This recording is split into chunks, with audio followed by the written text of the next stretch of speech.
spoilers. Quick bit of captive audience stuff. Although actually, before I do that, actually, Doug, if you've got it, do you have the lineup there? Do you want to fire that into the chat? I'm sure people have it from the email. Yeah, for sure. I'll pop it in there right now. Man, I hope poor Frederica, she's been trying to join these tastings for the last little while, but for some reason it is not working.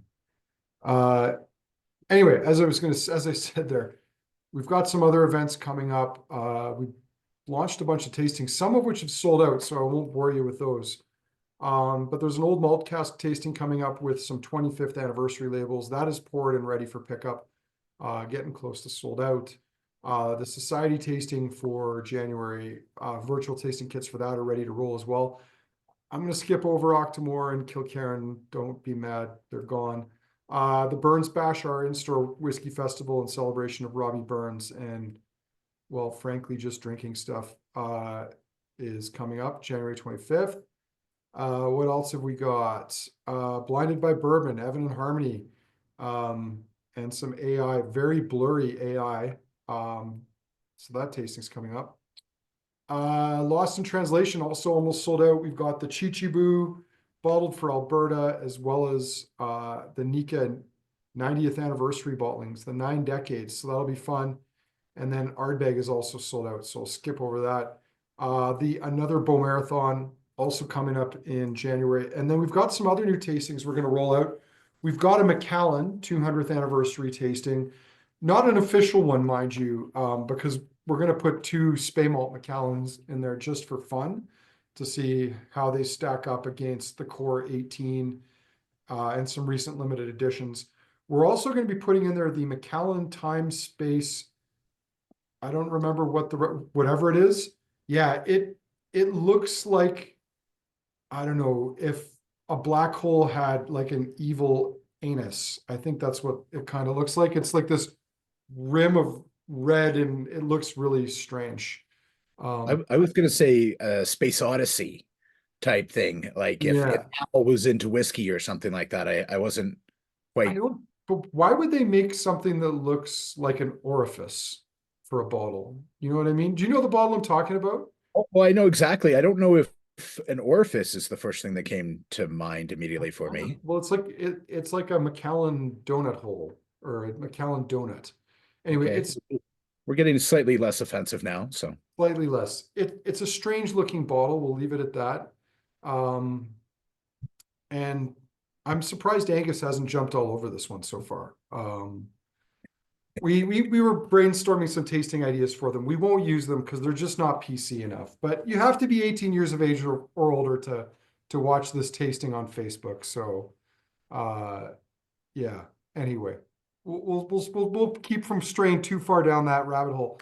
I am happy to see that everybody except for poor Frederica has managed to get into the tasting. Hopefully she finds a way to. We are on Facebook though, as well, if she's not able to join us on Zoom. So Doug, I should say my co-host tonight is my friend Doug Page, not a noted Cognac, Armagnac, or Calvados expert, but an enthusiast of spirits, old spirits, unusual spirits. We were just talking about rums that were never made for human consumption earlier, in terms of curiosities, things that you wouldn't think people would be curious and want to drink, but there's a market for them.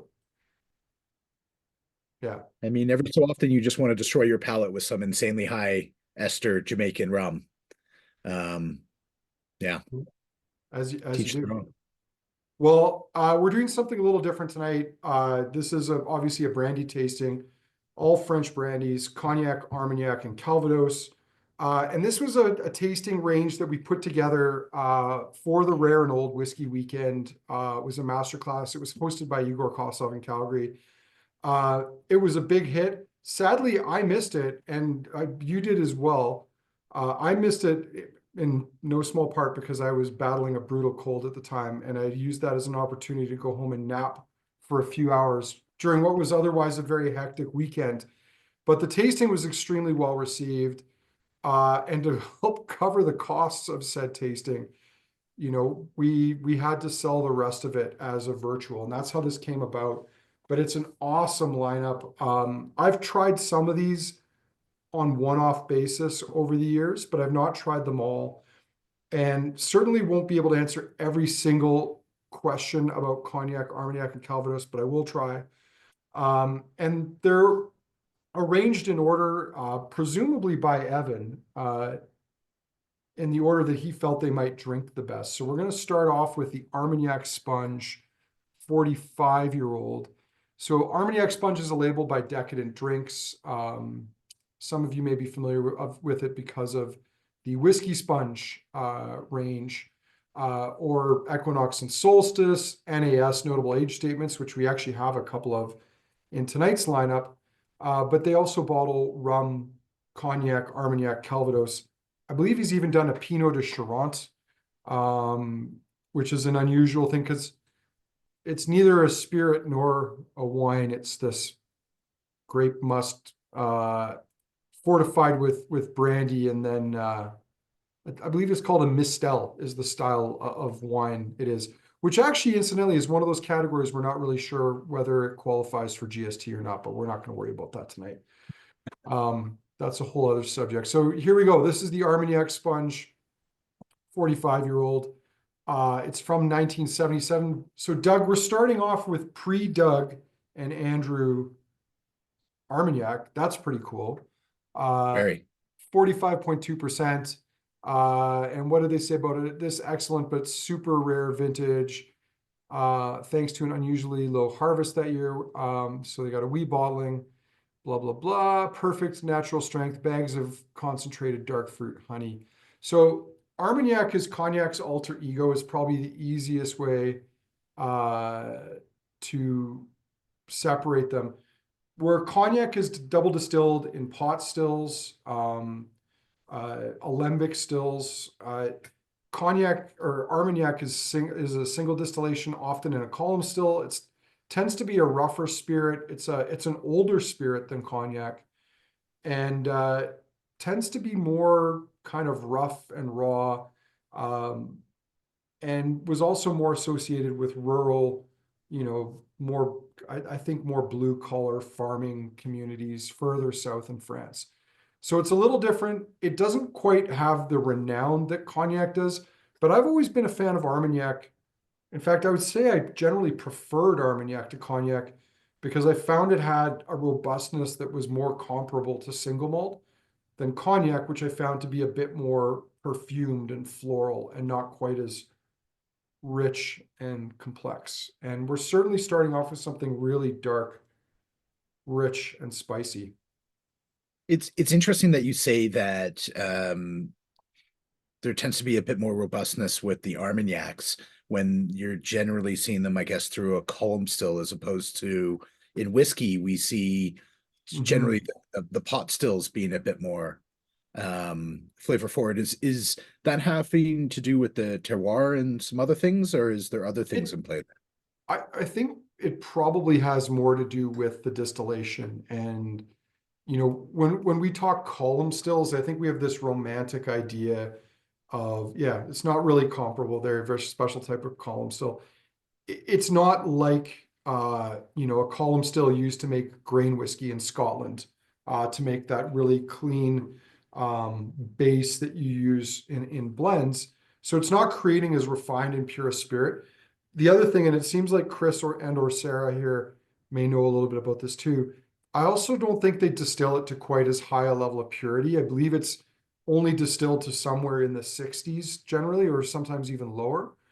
The thing about Armagnac is there are some medium-sized producers. I don't know that there's any that I would describe as being a large producer. Certainly not in the way that like Hennessy is a massive cognac producer, or Glenfiddich or Glenlivet are massive single malt distilleries.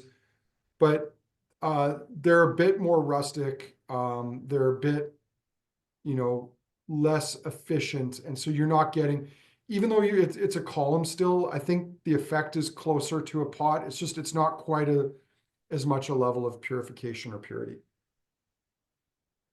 Yeah, I've seen Alec just put in the comment about how they're sort of brought around through Mhm. trucks, used to be horse and wagons, and I think I remember seeing Donkeys. some of those and was just Yeah. fascinated with it. Yeah. Well, I mean, the laws in Europe around distillation, especially if it's for your own use, are, you know, quite liberal. I know in Germany, you can have someone drive a still up to your driveway and park it on your driveway. And then you can rent it and make use of the still. Which, can you Well, imagine what would happen in Canada? Like, people would lose their mind. oh, I get very excited about that. I know even in Australia with some of the rum distilleries, they have stills on boats that just sort of meander down the river and sort of go to from sugar um, farm to sugar farm or That whatnot. I don't, that sounds yeah. like an episode from like Russell Crowe and Tugga.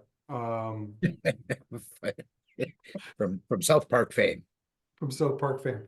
Yeah, I think the main thing to think here is it's a different distillation type. There's small column stills. I think some of them might even be Holstein stills, which is like that pot column hybrid. But the point is they're small. Most of these producers are not making very much. It's a very small production. And what you get that's a little different than in cognac is you get these brokers that will buy up Armagnac and then they'll blend it. So there's, I think, a lot of producers, but there's not as many that bottle. So you get companies like DeRose, which does a lot of or Armagnac bottlings, and they tend to be from different producers.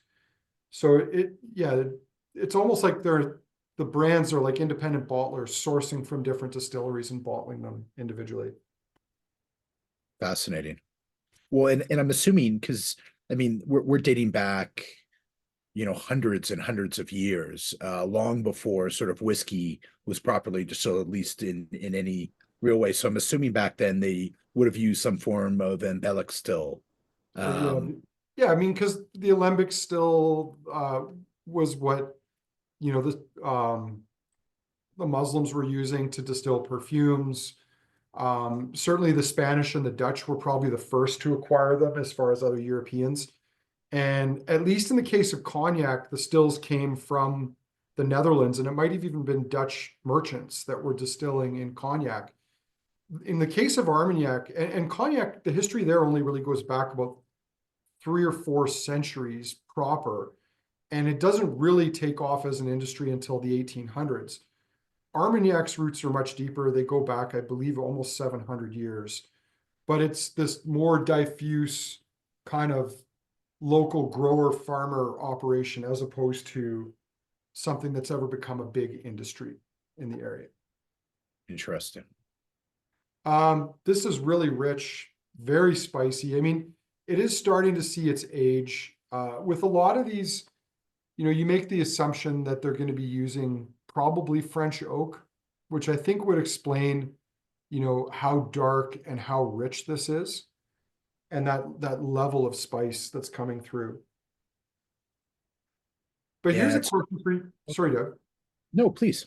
I was going to say, here's a question for you. Um, if you were poured this blind, would you immediately know that this is Armagnac? I guess the first response would be no. But there's certainly different notes with it. I mean, the on the nose, it's almost like a sort of Spanish style rum where you would have sort Mhm. of like the barrels coated with a molasses, where there's that sort of rich, sort of figgy, almost pumpernickel sort of nose to it. But then on the palate, there's just a Mhm. beautiful richness. Does a subtle richness make sense at all? I don't know how quite to describe it. For me, the giveaway is on the palate, and you can get this sort of grapey, and it is even faintly like a faintly perfumed grapey note on the back end of the palate. But I think what's interesting for me about spirits like this is when you approach old Armagnac like this, or old cognac, or old rum, or in some cases old whiskey, some of those flavors start to converge because at a certain point, most of what you're getting, if not by a much later point, almost everything you're getting is now from the oak and the interaction with the oak as opposed to that original spirit, that they start to converge. And my favorite example of this, and this was at a different time, and I don't know, maybe the rum was different then, but I remember about 15 years ago, I put an El Dorado 21-year-old rum into a blind Scotch tasting just to see if anybody could pick it up. And almost everyone could tell there was something different about it, but not a single one of them suspected it wasn't whiskey. And I think that just shows like older spirits, the longer they're in the wood, the harder it can become to discern like big differences like that. But more importantly, maybe if you're someone who's frustrated that you can't buy 45-year-old single malts, here's an alternative for you that's probably also quite a bit more affordable. Interesting. Comment from Chris and Sarah just about sort of delicious, rich sort of palate, but sort of fades on the finish a little bit more. I see these are at least the first bunch are sort of all around that mid 40% range. So would this be considered cask strength or still strength, or is there a reduction in any of these, do you think? It's a good question. I mean, my suspicion would be that there's no reduction on this. And I don't know that. I would have to go on to, and unfortunately we don't have Jeff Serja on here tonight, or chat Jeff PT as we like to call him, because he could go on and probably find that for us. But, and I think I know why you're asking this question is, Angus on some of the virtual tastings we've done with him over the years has acknowledged that he likes to dilute things down a lot of times to what he feels is the best drinking strength. And would he have done that with this? My suspicion is probably not, and it's for two reasons. One, it's old, so you're going to expect that it's going to lose strength. Two, when you're adding or when you're diluting spirit down, you have to do it very slowly and very carefully, or you can actually destroy it. And Yeah. I think the risk of ruining a 45-year-old Armagnac just to get it down to like an ideal strength would probably be too high. Having said that though, like, and I'm reflecting on this one Armagnac brand, De Rose, it seems to me most of the things they do, including 50 and 60-year-old blends, single casks from different vintages, are all in that, a lot of them are in that 40, 43 range, if my memory is correct. So obviously some of them are doing that. So it's a good question. I don't know. But to your point, I think that does maybe have an impact on the finish. Is it maybe finishing a little short? Could this be an example of something that's already quite oxidized? And so there's not as much fruit left there because it's oxidized in the cask for so long, for 45 years. Yeah. Great comment. Again, in the chat, just about how typically you're getting up into sort of the high 40s, low 50s. So really, mid to low 40s could is, very reasonable to consider it cask strength still. Yeah. Yeah, it's that point, like just that's triggering memory for me, seeing that like some of them were, or a lot of them would be maybe 55 is where they would top out. Yeah. And there's interesting things that could be the reason for that. I mean, some regions of the world, if you put alcohol in the barrel, whether it's whiskey or rum or brandy, the strength can increase over time, depending on the climate, depending on how dry it is, depending on how hot it is. So might make sense that you don't distill to too high a proof because it's it's going to increase over time. But yeah, don't unfortunately have an answer for that. But let's move on to the next one here. We'll have more Armagnacs to come to. And in fact, I think this range is pretty Armagnac heavy. I think there's as many Armagnacs as Cognacs in it. The next thing we've got is a Calvados, and it's the only Calvados in our lineup tonight, and it's a 40-year-old. And I've only seen a couple of Calvados at or above this age before, so they're quite rare.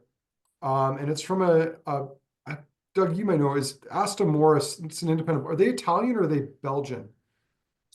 Ooh, that's a great. I don't believe they're Italian. I wasn't sure if maybe they were Dutch or German or They're from Belgian. a low. You're saying they're from a low country or a bordering low country? That is an excellent question that I probably should not speculate on. Although, a question for you is do you have the web page up on this? Is this an Astra Morris, Oh, or funnily it's enough, they changed their names for different ones where they call it Asta Maurice.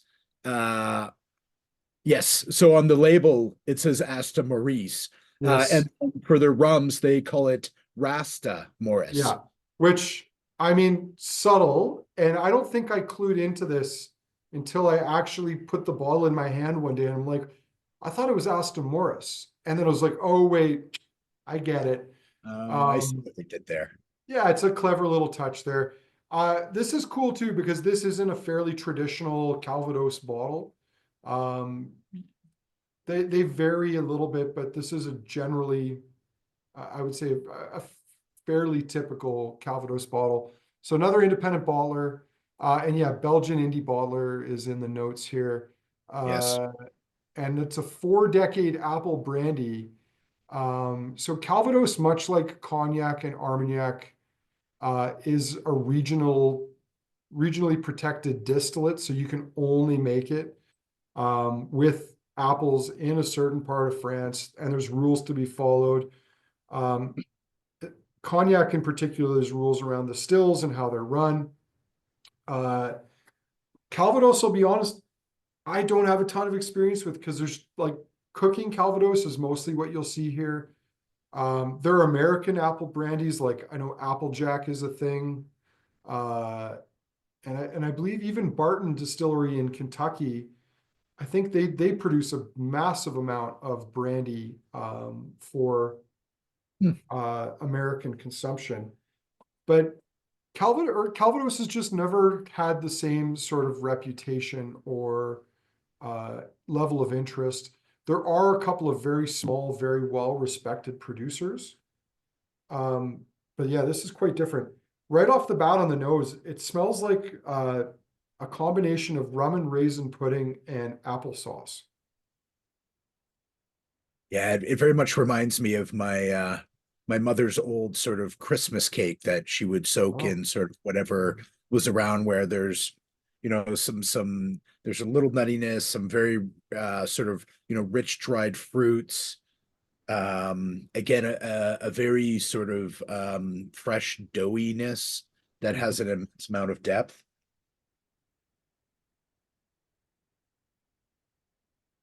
Yeah, it's quite decadent. It's very soft, no rough edges to it.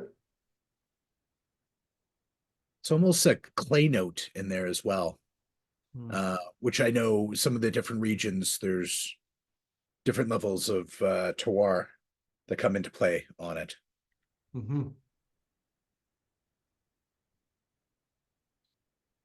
I mean, you can't help but note the apple, like there is that distinct apple flavor in there.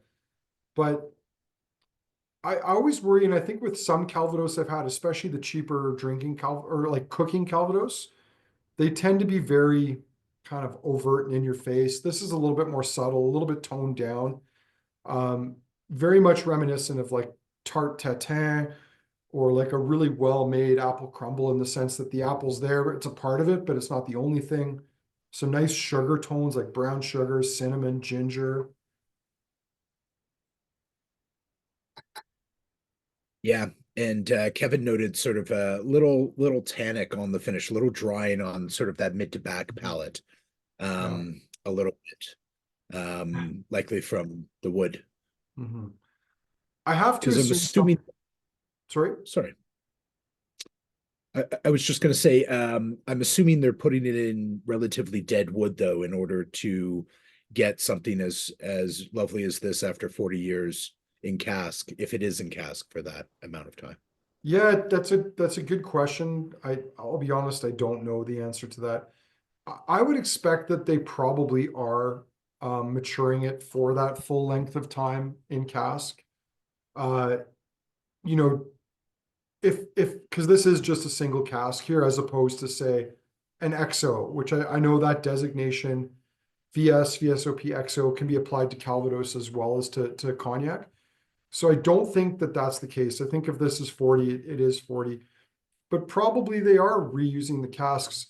And probably not because they feel stylistically that was what was ideal, but probably because it's just practical. And I would assume, like a lot of things, there was probably not a lot of thought about aging Calvados for 40 years or more.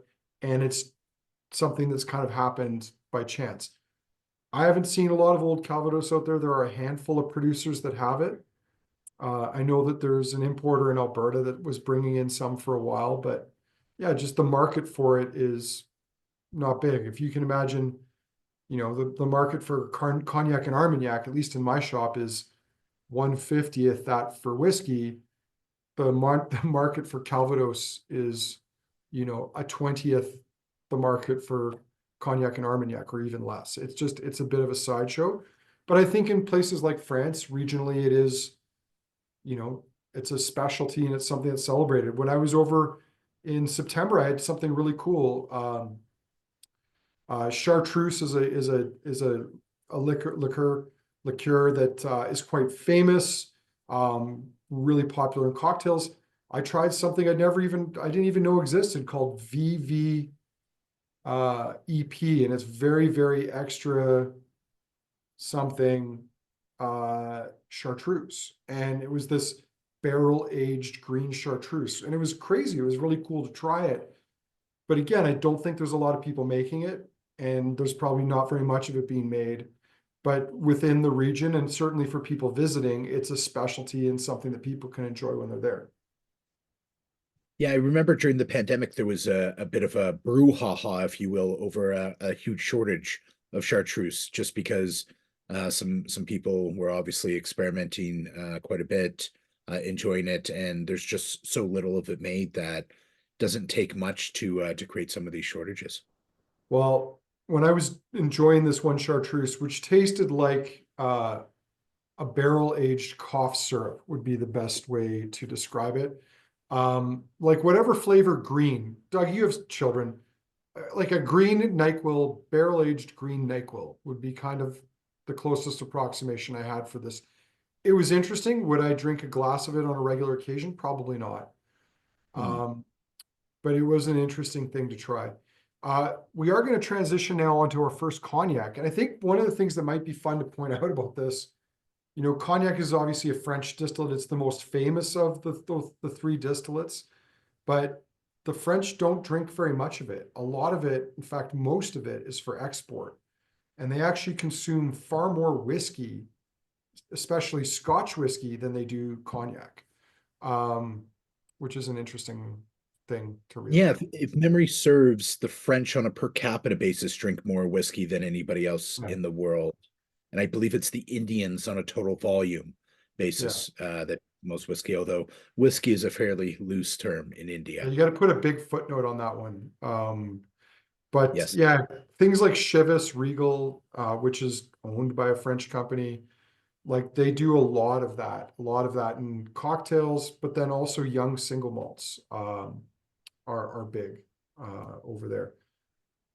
So what do we got now? We've got cognac sponge. So we're returning to the sponge theme for a moment here. Now, this one, unfortunately, I believe is sold out.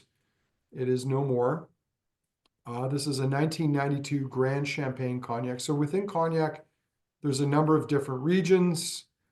Grand Champagne is certainly probably the most sought after of those regions.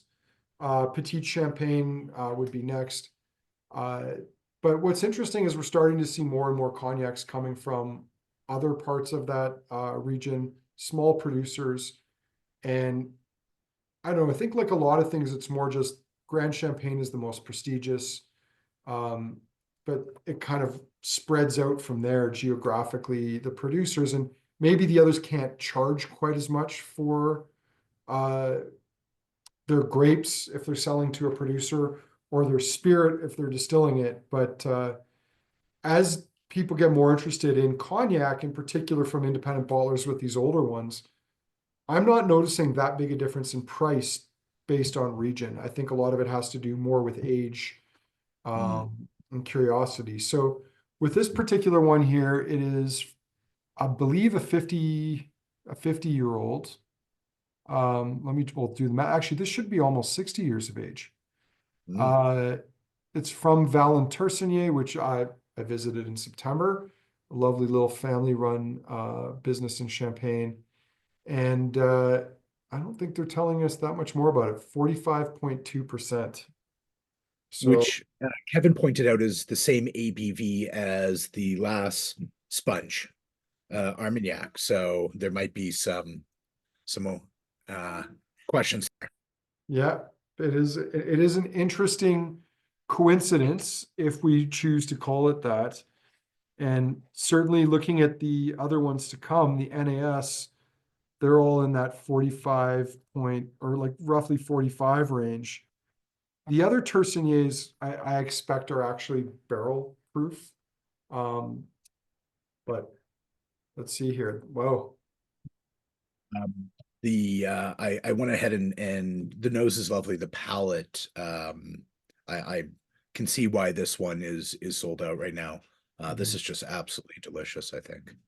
Well, $575 for a probably 58 to 60-year-old product is a pretty good deal. Very much so. Now the nose I found a little hard to pick apart, whereas the palate is much easier. Like lots of fruit there. It is a mix of grapes, apples, but also like some more exotic tropical tones in there. Um, this is just really beautiful old distillate, and then eases into the finish really gently. So I think what's interesting with this is you can see the role that both the spirit and the oak plays. Like the oak is that really robust, rich top layer to it, but underneath that spirit, that grapey spirit is still clinging on quite well. And are they using mostly French oak or are they procuring from elsewhere? I believe it's mostly, if not entirely, French oak. So um, there's a couple of forests like Limousin. So Limousin oak is one of the ones that's most common. That's a fair point. I don't remember asking them that when I was there, but my understanding, most of the producers in the region are using like French oak, Limousin oak, which is similar to American oak, but it has a much spicier profile. I mean, the parallel we can use for that are whiskeys like Compass Box Spice Tree, where they introduced French oak to add added spice, or Maker's Mark 46, similar thing with their inner staves made from spicy French oak. Um, you can I know see we, that, sorry, no, please, please. I was just gonna say you can kind of see the difference between those two spirits, like just going back to that Armagnac again. Uh, this has this like more beautiful, polished layer to it, which I think is what I associate with that perfume note that I get from a lot of cognac. Hmm. I was going to say, I know Maison Ferrand is also not only a big cognac house, but also owns a couple of different rum distilleries Mm. and Oh, right. has created quite the divide inside the rum community as some of the different um, countries look at sort of standardizing the rum, and they tend to be the outlier because generally they're importing a lot of the stuff into France to almost exclusively finish in ex cognac Mhm. barrels to sort of continue to use, which adds some lovely notes, but certainly when you're looking at GIs makes it a bit more difficult. Yeah, so I did just do a quick search. I believe it is legally required to use Limousin oak. So that might be why they're doing that, is they're going to be producing a range of cognacs, and you have to mature at least 2 years to call it cognac. So much like bourbon, you've probably got producers that they're putting the spirit in those cognac casks for a very short period of time, probably want something else to do with the wood afterwards, or maybe their cognac production is such that like they don't need a big volume of old barrels. They, for whatever, for their profile, is that maybe that's the reason why they branched into rum and then finishing it in their own casks. Yes. So Um, Igor number two, although in my heart he's always going to be number one. Uh, Point out I won't that tell the other Igor. pointed out that he liked the nose on the Armagnac more, but the palate on this one is lovely. So I don't disagree with that. I mean, the nose on the Armagnac we started with was lovely. I find, and I don't know, maybe it's my choice of glass. Maybe my glasses are too over the top for this, but I'm finding it harder to pick that one apart on the nose than I was either of the first two. So there we have it. yeah, it's almost very light, sort of like orange peels, Mhm. a little bit of marmalade, but still very soft and subtle in there, I think, relative to the Armagnac, especially. Yeah, very good. All right. Shall we move on to the next one here?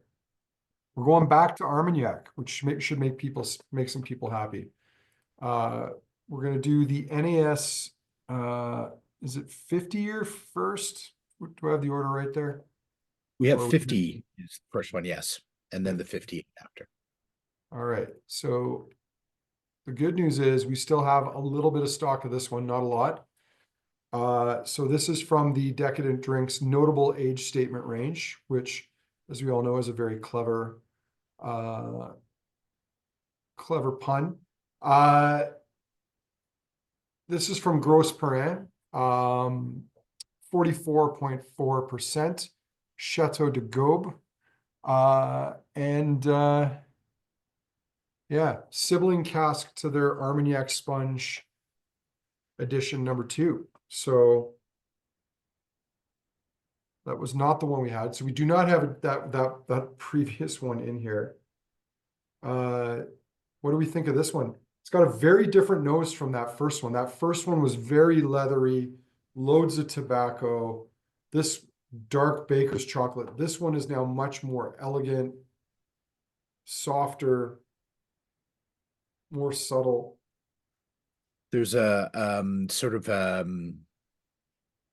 resinous, sort of raisin sort of note to it. Hmm. Well, So would like that an be, old English banister. what about a note that you see crop up in Surge's tasting notes quite often, rancio, little rancio. Mm, mm, Like lots mm, of similarities here to, frankly, sherry cask whiskeys, where you've got like those dried dark fruits like raisins, dates, figs. mm. Lovely rich palate on that. And Right. certainly one of the longer finishes that we've had so far, even though it's still only 44.4%. Hmm.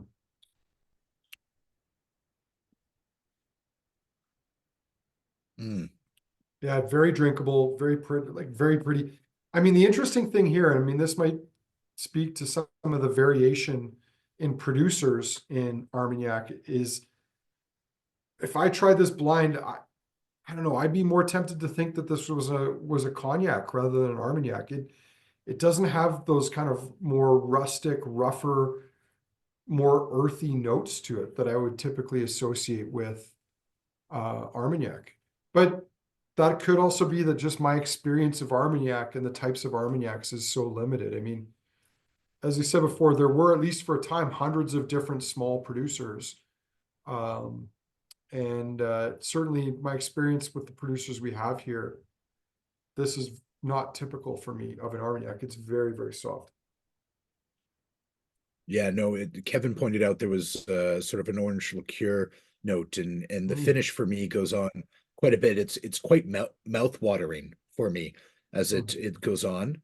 Um, slight tannic note, but again, at 50 years old, and if I were to try this blind, I don't know what I would consider this to be. Mhm. Um, It's very elegant. It does start to show its age and that French oak spice on the palate, but yeah, it's very, very elegant, quite pretty, a nice 50-year-old spirit. So one of the things that I did note about Cognac, and I believe it's the same with Armagnac, is the fermentation is wild yeast. So, one of the questions I haven't asked, but I would really love to ask, actually relates back to this, to fermentation, is how long fermentation takes place. I believe the standard in Cognac, because they are doing a wild fermentation, is roughly 2 weeks. So that's giving you time, 2 to 3 weeks is giving you time for all of the sugars, or as many of them as possible, to be converted to alcohol. Um, but I mean, as you know, Doug, with fermentation, you can't really compare apples to oranges in this case, because it depends on like how much sugar there is concentrated. I mean, if you're going from rum to whiskey to Cognac, you've got different fuel sources for the alcohol, or for the yeast to create alcohol. Presumably different yeasts in some cases that are more specific to them. And those yeasts will have different thresholds and tolerances for things like alcohol, temperature, all those different factors. Well, and certainly the flora and fauna that you have in the area is going to play a Mm. huge note in that. I know there's just starting to be some work done for a whole bunch of different spirits around trying to plant very specific, flowers or whatever in areas in order to try and Mm. propagate certain styles of natural yeasts in the air as much as possible. That's interesting. Um, Similar but different to Rogue Brewery in Oregon, famously making beard beer, which was where they cultivated yeast from one of their brewers' beards to ferment a beer. So, Oh, it's fascinating. I was actually and stop me if this is getting too nerdy on yeast because you wouldn't be the first nor the last to tell me that. I was reading this week about they've discovered a fungus and yeast strain in Chernobyl that's been created that's actually feasting on the radiation that's left over. And so oh, me being the crazy man that I am, thinking about what kind of spirit you would get from a yeast that needed to feed on radiation in order to live and survive. So quite interesting. yeah. Well, I suppose life has found ways to survive and thrive in the most difficult of circumstances over the last 4 billion years. Um, why can't it evolve in a way to help us clean up some of the messes we've made in the world? So Indeed, interesting. indeed. And if you can somehow drink the result of that and have a good time, even better. That might be going one step too far, but dare to dream. Uh, what have we got here? Glows in the dark.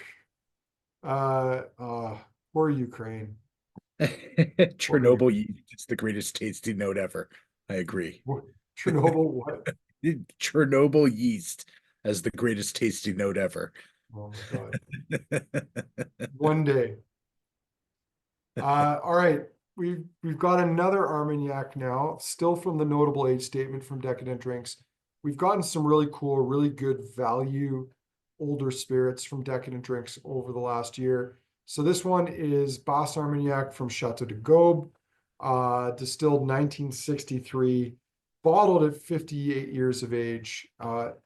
Doug, it always feels nice to drink something considerably older than we are, don't you think? I 100% agree. Um, my body definitely feels a bit older. My wife likes to remind me that I still have the mentality of a child, though, so I try and stay young as best as possible. Well, I believe we've talked about this before, but I often feel like a child in being acting as an imposter, like posing as an adult. Um, I wonder at what age you stop feeling that way and you just feel like an adult. I don't know. Maybe you never Mm. do. Uh, so what else do we know about this particular one here? So Decadent Drinks saying this is classic style, leans to more rustic, earthy Armagnac. So might have quite a contrast from the last one, which was a much softer, I would say prettier Armagnac. Well, so far the nose is living up to that. It's woody and nutty. Definitely has that leather and maybe a touch of cigar tobacco. Oh, that palate's lovely. Yeah, sort of an orangey tobacco note and a sweetness there that's almost citrus like.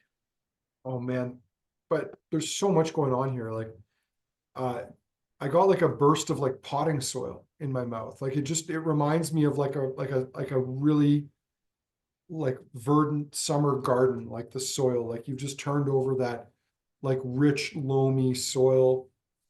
Um, yeah, funky mushroom notes coming off on it too.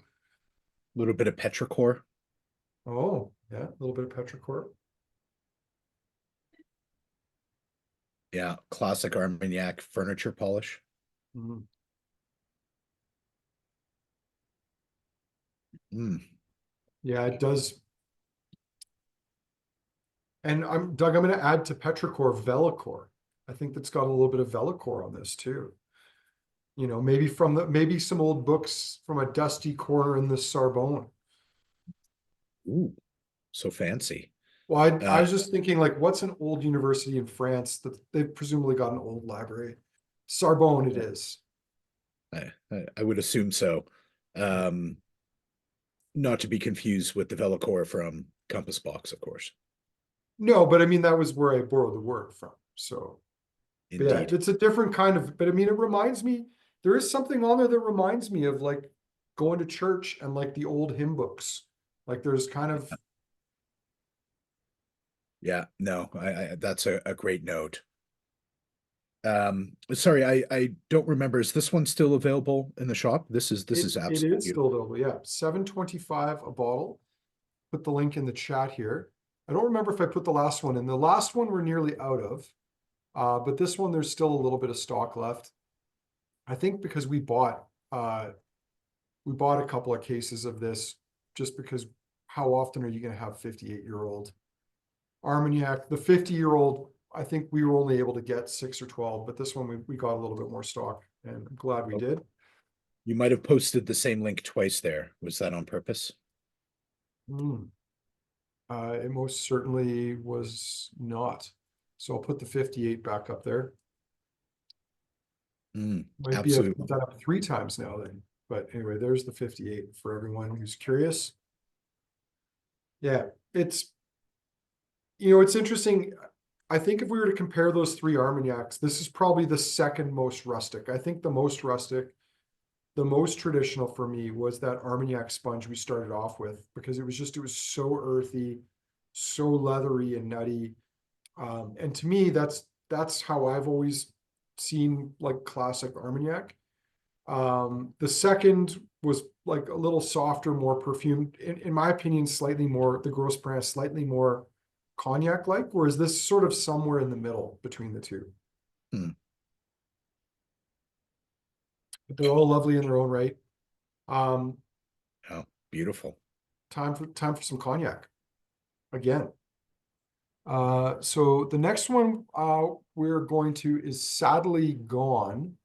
So we're now moving on. The last two spirits we have here are from Vallein Tercinier, a lovely little family-owned cognac house.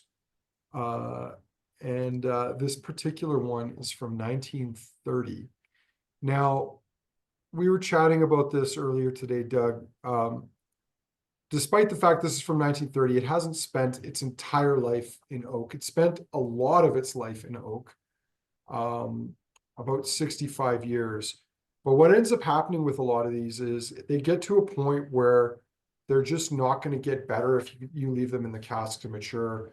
So at a certain point, they get put into a glass demijohn, and then that cognac gets held back. Um, and bottled at a later date. Some of these are used to blend.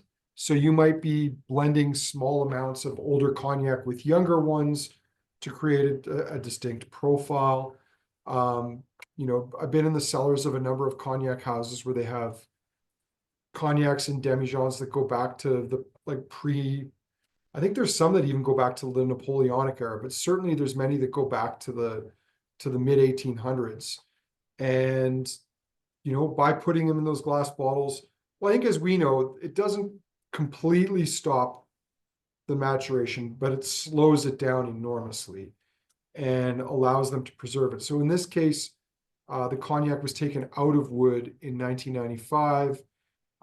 It's from Petite Champagne, bottled at 50.6%. And Doug, what are we getting on this one on the nose? Just before we get into that really quickly, I guess one question is, they're just putting in like a demijohn of some sort, or Yeah. us and Yeah, it's a glass demijohn bottle. They're often wrapped in straw, like yeah. thick straw or wicker, to keep them from breaking, and then they're left in the cellars to continue maturing. So in the cellar at Tercinier, they had many of these demijohns filled with old cognacs. They're labeled so they know how old they are, and they're often just sitting on shelves in the cellars so that they're, staying in that environment where they're not going to, have big temperature increases, but they're no longer in contact with wood or, ready oxidation to preserve them for a longer period.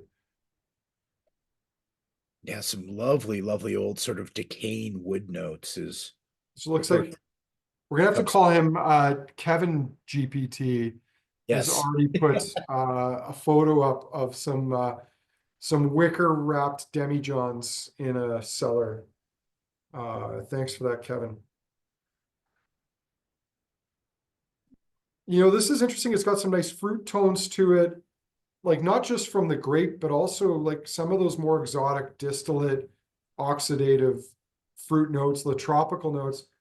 But Doug, it's also got a distinct note in here that I'm guessing you're a little closer than I am to, by virtue of the age of your children. But I get a little bit of like Johnson's baby formula shampoo. Ooh, interesting. That's an interesting note. Yeah. Now you might be wondering, how do I know what that smells like? I use it every once in a while to clean my eyelids on the instruction of my eye doctor. So apparently it's safe for the eyes, but it helps to clean the pores. So that's how I know what baby formula shampoo smells like.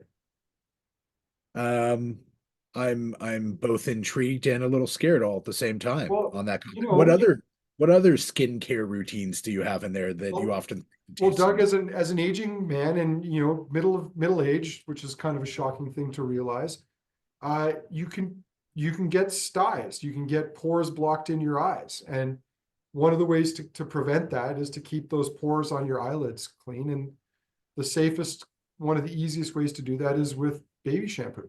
So Hmm. it's still not fun. You don't have to do it every day, but it certainly helps. Anyway, we don't need to continue down that.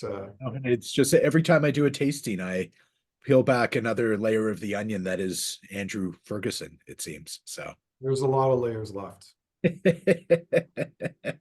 I love that on the palate. It is so drinkable. It is wild, grapey. There's some nice spice tones there. The oak, I think, is really well integrated. The oak is such a nice light touch on this, but it's added this really nice spice and then fading into these more tropical tones on the palate.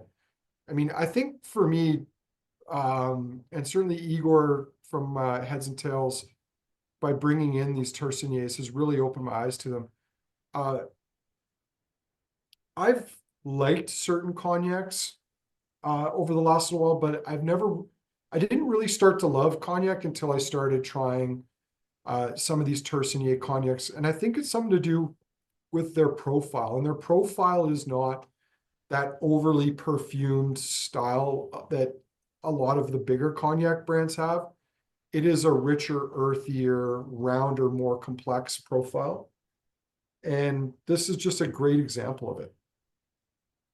yeah, wow. It must be so much fun to go into their, it's not really a warehouse, it's more The cellar, I under mean, cellar. it Yeah. is, a lot of them are underground. They're not all underground, but a lot of them are. And again, part of that is you want to maintain humidity, you want to keep it as cool as possible. Um, But yeah, I mean, it is kind of cool to go into some of them. Some of them are in the middle of towns. Tesseron, about 4 or 5 years ago, maybe longer, I visited another cognac producer, Tesseron, another one that has cognacs that date back to the 1800s, stores them in demijohns in their cellars. It is really cool to wander through some of these cellars because they're centuries old. Um, and in some cases are still holding liquid that's a century or more Yeah. old. The most famous cognac brand, at least on the high end, is obviously Louis XIII, which is Remy Martin's like ultra rare. I think it was made famous in the movie Cocktail. It's got that bottle, that spiky, that famous spiky crystal Baccarat decanter that was in the movie, and it's very expensive. They have, and I had the privilege to try in one of their warehouses. And this I would describe as a warehouse because it was on a second floor. It wasn't in the basement. But I got to try a cask of 100-year-old cognac where the cognac was still in the wood. And they test it regularly. I believe they said it was about 40.9% alcohol in that cask. When you buy Louis XIII, they're guaranteeing it's a blend 40 to 100-year-old cognacs, but the 100 is going to be the smallest component. It's not going to be a significant component in there. But yeah, the chance to try like 100-year-old spirit out of the wood was kind of mind blowing, and it was excellent. Well, it's just amazing to think that they've been able to keep that through a couple of world wars, at least a half dozen republics in France. I, And I I don't even know which republic they're on now, or if we're about to have a change in republic again. You don't know. they always keep you on your toes, which is lovely. They do, Uh, but they also gave us Lupin, which, if you haven't seen that, it's a delightful, delightful TV show. Um, your comment about the world wars is an interesting one. I mean, obviously, the First World War didn't get anywhere near this far south in France, but France was occupied for the better part of 5 years in World War II. There's famous stories of wine cellars being walled up to protect them from the Germans, stories of casks being smuggled into other parts of France to keep them from the hands of the Germans. I don't know if this was it or if it was another cognac that Igor brought in where it was found, this one cask of cognac was found several hundred kilometers from that region. Uh, the interesting thing is I think the dividing line was somewhere around Cognac, or maybe just a little north of it, the occupation zone, and obviously south of that was the Vichy regime. But yeah, it is remarkable that these things survived uh, world wars and like apocalyptic, societal events. But I think one of the other interesting things to talk about and why these things have like aged to such great ages is that you're often dealing with family businesses. And I think family businesses, as opposed to publicly traded or, businesses owned by hedge funds or private equity groups, you have a different way of looking at how you do business. And I mean, the classic example in Scotch whiskey is Gordon MacPhail. Who would have thought there was a market for 80 to 85 or even someday 100-year-old whiskeys? Probably only two companies in Scotland had that vision. Gordon MacPhail, maybe Glenfarclas, although they don't have anything quite that old. Macallan, whenever they bottle stuff that old, it's not because they thought to save it. It was because Gordon MacPhail did, and they bought it back. When you talk about cognac, there's not many producers like Remy Martin, which is another family-owned business, that have cognacs that are over 100 years of age. Tercinier, another family-run business. They have lots of very old spirit. I think there's definitely something to be said for that for these companies, for these families, it's about more than just the business. It's about the family and the tradition.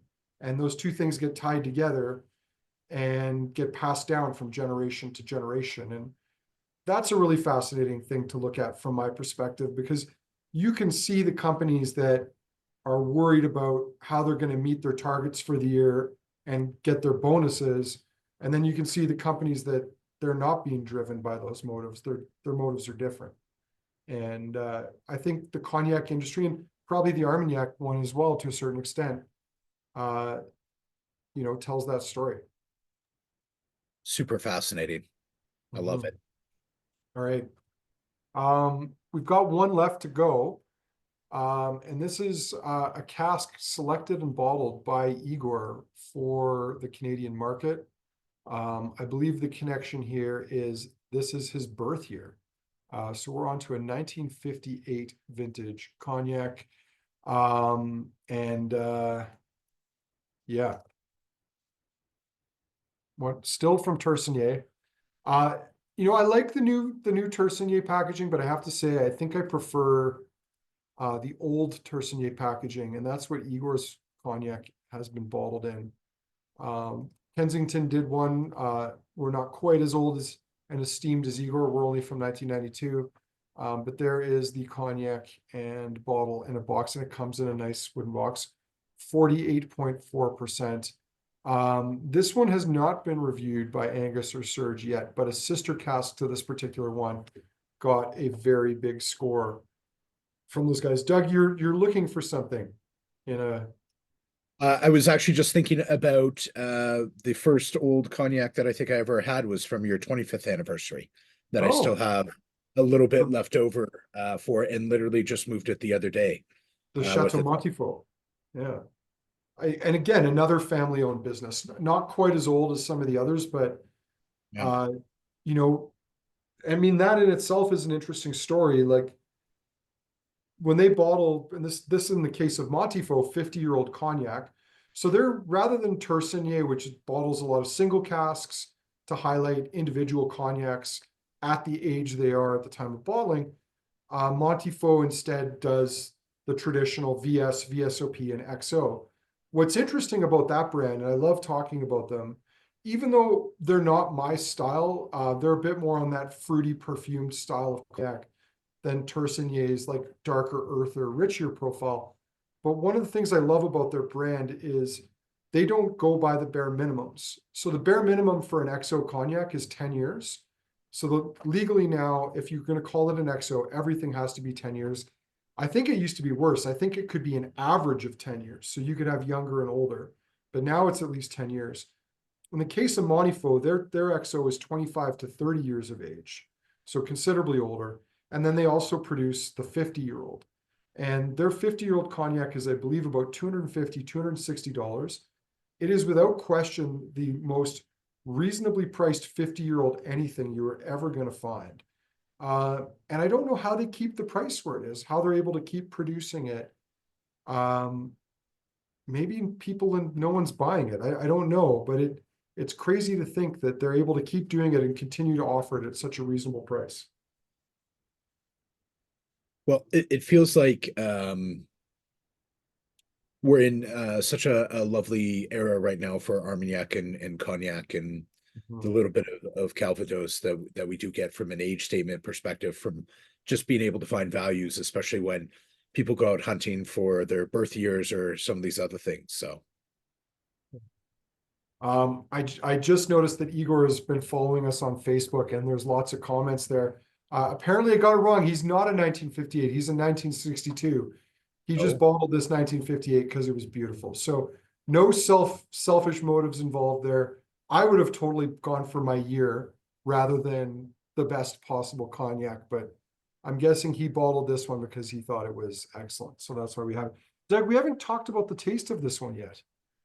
no, we haven't yet. So there's some similarities between it and the last one, but it's a little darker, it's a little richer, it's a little deeper. I think this is not too surprising given that we're talking about something a little older now, a little bit more mature. It's spent longer in the wood. Or no, it hasn't. What am I talking about? The other one was from the 30s, but it was bottled at 65. So it is younger. I don't know, it noses like it has a more mature nosing profile to me than the last one did. You know what I'm really excited for is often with whiskey, I especially stuff of age, leave it in the glass overnight and then coming back the next day and really trying to get into some of the core of this. I'm really excited to leave all these glasses in front and come back tomorrow morning just to sort of nose all of them and really try and further understand some of the underlying flavors and notes in there. There's nothing quite like working from home the next morning. Oh, I tell you. Well, I've got to go into the office for a little bit, but There you go. Yeah, so Igor number two, and again, I love that he's Igor number two, commenting that this one's got similarities going back to the first one, but with more complexity to it. So going back to that first Armagnac. I mean, we're going to do a speed round here, and I think if we were to comment on like those two similarities, I think the main one has got to be the oak. It's got to be the French oak. These are probably two of the most oak forward of the spirits we've had so far. But I agree with Igor in the sense that this one's got more complexity to it. It's more delicate. It's got a robustness from the wood, but it's not over the top. Well, I'm excited to go back through the speed round now. Mhm. There certainly wasn't a bad one in the entire lot this No. evening. They were all just beautiful in their own way, I think. Well, and I'm always, and it's, you know, we all have our biases. I'm always nervous about trying the Calvados because I've not loved Calvados as a spirit over the years, even the ones that are supposed to be rare and special. But I actually liked that Calvados a lot more than I thought I was going to. So yeah, speed round it is. So back to the Armagnac 45. It's settled down into like brown sugar and I don't know, new leather sofas. Yeah, I think both the evolution of our palate now that we've sufficiently warmed them up, as well as a little bit more oxygen in there, has really felt like it's tamed it a bit more than the first go around. It's so tangy on the palate. Like I would say it's tart. Like Yes. it's going to like crab apple territory as opposed to say apple, where you've got like that tartness in addition to the sweet fruit. Um, I guess the question from my side of things is I'm assuming there's a wide range of apples and things that they're distilling ultimately at the end of the day, or is it Well, the first one was Armagnac, so it was just great. But to me, it was more that that fruit was tangy. Yeah. In terms of the apples, I don't know. I mean, that's something we could dig into, but I would expect there are probably rules about types of apples. And I would certainly hope that they're taking the apple seeds out, because as we know, those are no bueno in just a little concentration. bit of arsenic in there, Just a little bit. a little bit. But I mean, if you put the arsenic with the yeast from Chernobyl, then sounds like a great Saturday night to me. So Dude, that could be one hell of a Calvados someday. So it's Calvados for the after times. So I've moved back to the Calvados, and it's got this nice kind of quince paste meets blue cheese note on the nose. Great nose. Yeah, great tasting. Yeah, the blue cheese is really showing through now, isn't it? Yeah. And in a nice way, it's nicely balanced. You know, it's appley. I think I would not have a hard time picking this out as Calvados, but it's beautiful and I really like it. And that's not something I would normally have said. As I said, I'm not a huge fan of Calvados, but I really like this one. That is so far the surprise for me in the lineup. All right, Grand Champagne 1962 from Cognac Sponge. Well, and now there are no more sponges. We've officially finished with the sponge range. Well, I think whiskey sponge is gone, but will there not continue to be Armagnac sponge and Cognac sponge, or is getting rid of sponges I don't. altogether? I believe we are no longer sponge worthy, so to speak. Man, that is so disheartening. Well, there's going to be at least one final sponge tasting in the new year. So that's one of the other tasting ideas that I didn't get onto because I was fixated on a certain bottle design. Well, it'll be interesting because we have Whiskey Land now as Mhm. kind of the replacement. So will we have Cognac or Armagnac Land or And what something else? about Westy Sponge? It seems like Westy Sponge isn't complete yet. That is true. So many unanswered questions. If only we could get Angus to stay up late one more time and answer them for us. Well, some of those tastings he's done are some of my favorite over the last couple of years. Present company. So No offense taken. Uh, all right. I think that 1962 is still showing well.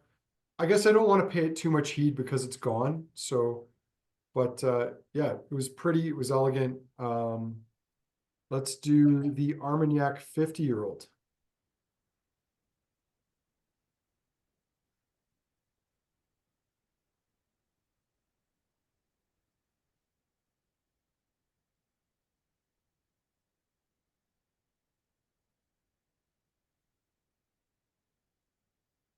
I'm not sure what to make of that. I mean, it's like concentrated cedar syrup. Like if you could make a syrup out of cedar. I was gonna say it almost reminds me of like freshly picked grapevines. Hmm. If I were to be in the fields after, the harvest and, Hmm. Ginger and molasses cookies, but without like a little dusting of sugar on it.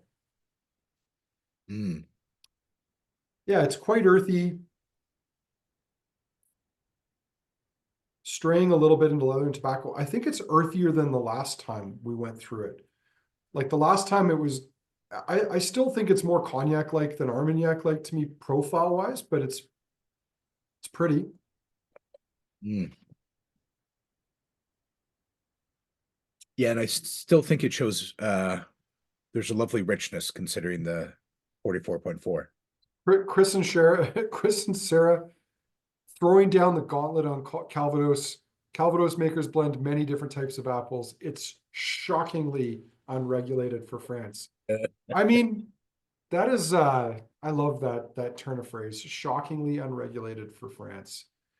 I mean, to be fair to the French, while they are shockingly overregulated on a lot of things, they are one of the most cavalier countries about a lot of other things. So it seems to be certain things that they get their bun in a knot about and not others. Hmm. Hmm. Is there one overarching regulatory body similar to the Scotch Whisky Association in Scotland, or is There's it made probably up of it's regions? probably a trade organization, but things like Cognac, Armagnac, Calvados are regulated by like EU law. So I would Hmm. imagine it has more to do with that about regulations, but there could be. Uh, Back to that Armagnac 58. Yeah, Man, that's still nosing really well. yeah, that is lovely.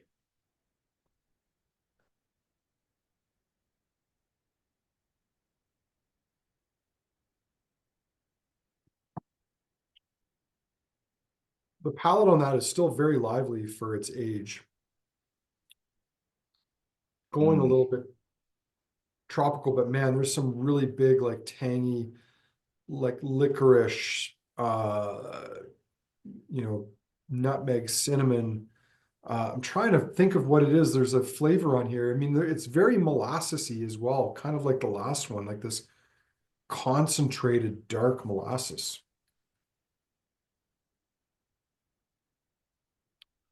Yeah, there's almost like a melon note in there as well. I mean, it's a lovely complexity. I think you could Mhm. probably spend a lot of time pulling out a whole bunch of different things Mhm. from there. Oh, all right. Where are we on to? 1930, the oldest, both in terms of age and in terms of distillation. Like 1930, think about this for a second. My grandfather would have been, my paternal grandfather would have been 32. So this was Well, 10 years before my dad was born. the Great 12. Recession is going on in North America Yeah, absolutely. after the crash of 29. The French were busy building the Maginot line. which we unfortunately some wasted time on that one, but Yeah, it wasn't long enough, it turned out. That, and also that might not have been the right lesson. Um,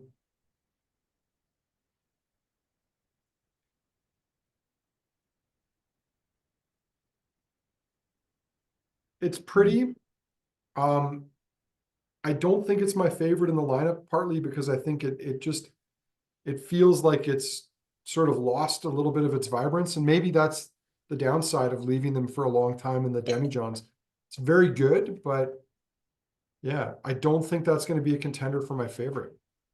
yeah, I would agree. There's that I go back to that sort of dusty old church books and church pews note Mhm. that excuse me, that I think you were saying before. It has the excitement of a 60-year-old hymn book from your Anglican church down the street. All right, and then finally back to that 1958, the one that's even older than Igor, number one, Igor the First.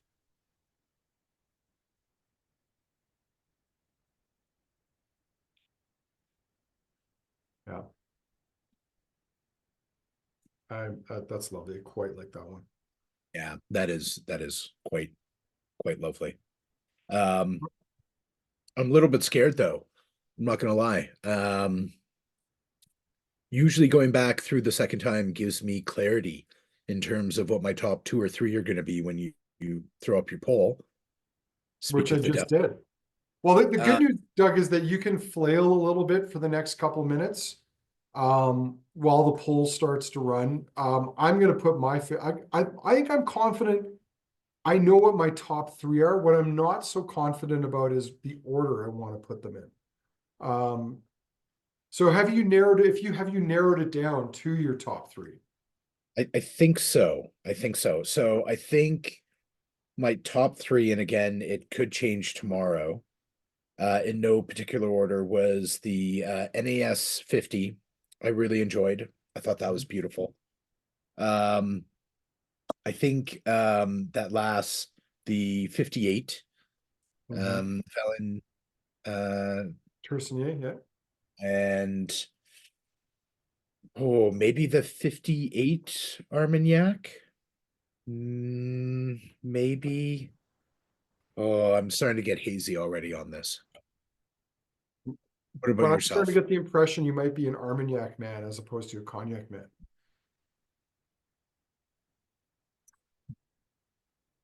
Could be. Sorry, I lost you for a second there. I was My gonna say internet is, I'm starting to get the impression maybe your palate leans more towards the Armagnac than the Cognac. which is funny because if I had come in here before, I thought I was much more of a Cognac fan than Armagnac, but Yeah. yeah, Well, I think if I had to pick a favorite tonight, uh, I'd actually gonna go with Igor's 1958. I think that's my favorite in the lineup. And that's a bit of a surprise to me. Not that I didn't think he had a good cask, but just that I actually thought the Armagnacs would have edged that out. My number two is going to be the NAS 58. I liked the balance of that. It kind of straddled those two other Armagnacs that we had. And then for a third, and I hate that I'm picking this because it's gone. And the salesman in me wants to be talking up something that we still have. But that 1962 Cognac sponge bottling I really liked as well. So mm, yeah, no those are my wrong answers. favorites. Sorry, Doug. No wrong answers at the end of the day. There So are no wrong answers. Well, and this was to be fair an esteemed range. Now, my only disappointment here, I'm going to share the results, is Evan did not have a cheeky third question. And I I mean, was so much opportunity when we're talking France, Cognac, Armagnac, Calvados. He could have really, you know, but to be fair, it's Christmas and he doesn't have the time. And it looks like Igor's 1958 is the winner in the lineup here. And then we have a three-way tie for second between the 1962 Sponge, the 45-year-old sponge Armagnac and the Asta Morris Calvados. How about that? That was someone's favorite. I love that. It just shows how everybody's got different tastes. And then second favorite, look at this, the 1930 Cognac, followed close, no, tied with the Calvados. The Calvados really seems to have stolen the show here. The Armagnac Yeah. 50 year and then Igor's 58. So, Doug, I think short of you and I think everybody else was more into the Armagnac or into the Cognacs than the Armagnacs tonight and the Calvados. Yeah, no, Calvados showed really well, but the big winner overall was that 1958, I think, got the most votes overall for of six. So Yeah. that seemed to be fairly consistent. And then after that, we spread fairly quickly. So Yeah. And as Kevin said, great job, Igor, to the original, not really the original, the other Igor, the Igor that people associate with cognac and whiskey. So, great tasting tonight. That was a lot of fun. Doug, I want to thank you for agreeing to do this, especially since possibly slightly a little out of your comfort zone in terms of spirits.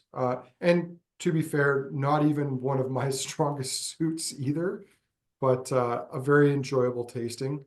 Always great to taste nearly, what is it? Nearly 400 years of spirits in one sitting. So that's always fun. But yeah, Doug, thank you very much for your assistance tonight. yeah, no, thank you so much. That was super fascinating. I learned a ton. And we'll be thinking about Cognac and Armagnac and frankly Calvados very differently now with Well, it. there's another cognac tasting that I'm definitely going to want to do in the new year because Igor has brought in some other new cognacs from another producer called Pasquet, Jean Pasquet, and they've got some cognacs from regions that aren't really as well regarded or celebrated, like Bord de Mer, like bordering the ocean essentially, and some other cool things. So I think the next cognac tasting will not be a baller, blow it out of the park tasting, but more of a let's explore some more unique terroir driven cognacs for fun. But anyway, Doug, once more, thank you very much. Everybody, thank you for taking part of the tasting. I really sincerely hope you enjoyed it. I thought that was an amazing range. If we don't speak with you before, Merry Christmas, Happy Hanukkah, Happy Hogmanay, as they say in the Scotch motherland, and all the best in 2025, everybody. So cheers. Thanks all. Thanks, everyone. Thanks, Doug.